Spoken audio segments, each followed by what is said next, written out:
বনগাঁ পুজো মণ্ডপগুলিতে নিরাপত্তা ব্যবস্থা খতিয়ে দেখল পুলিশ।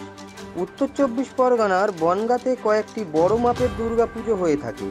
বৃহস্পতিবার বনগাঁ পুলিশের পক্ষ থেকে বনগাঁর এসডিপিও ও বনগাঁ থানার আইসি, দমকল বাহিনী ও ইলেকট্রিক অফিসের কর্তারা বিভিন্ন পুজো মণ্ডপগুলিতে গিয়ে নিরাপত্তা ব্যবস্থা খতিয়ে দেখে।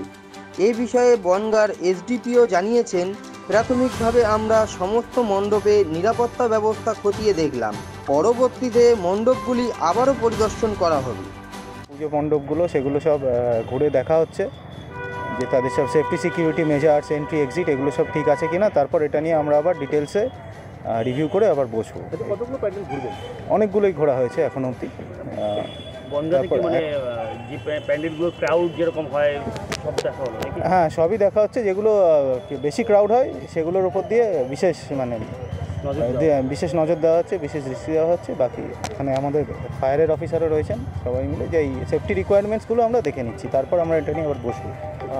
আইসি সাহেব এসেছিলেন, এসডিপিও সাহেব এসেছিলেন, আর পুলিশের যারা আধিকারিক আছেন তারাও এসেছিলেন।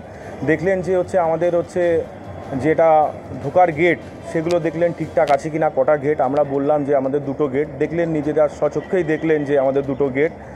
আর যেটা বেরোনোর গেট সেটাও আমাদের দুটো গেট, সেটাই দেখালাম। আর পুজো মণ্ডপটা ঘুরে দেখলেন, প্রতিবারের মতন এবারও দেখলেন, বললো সব ঠিকঠাক আছে, কোনো অসুবিধা নেই, এই পর্যন্তই বললো। না, কোনো কিছু চেঞ্জ করতে বললো না। বললো আপনারা কটা করে ভলেন্টিয়ার রাখেন, কটা করে আপনাদের নিজস্ব সিকিউরিটি আছে। আমি বললাম আমাদের এখানে তো একদম যশোর রোডের উপরে পুজো, আমাদের এখানে 40 থেকে 45টা আমাদের নিজস্ব সিকিউরিটি গার্ড থাকে।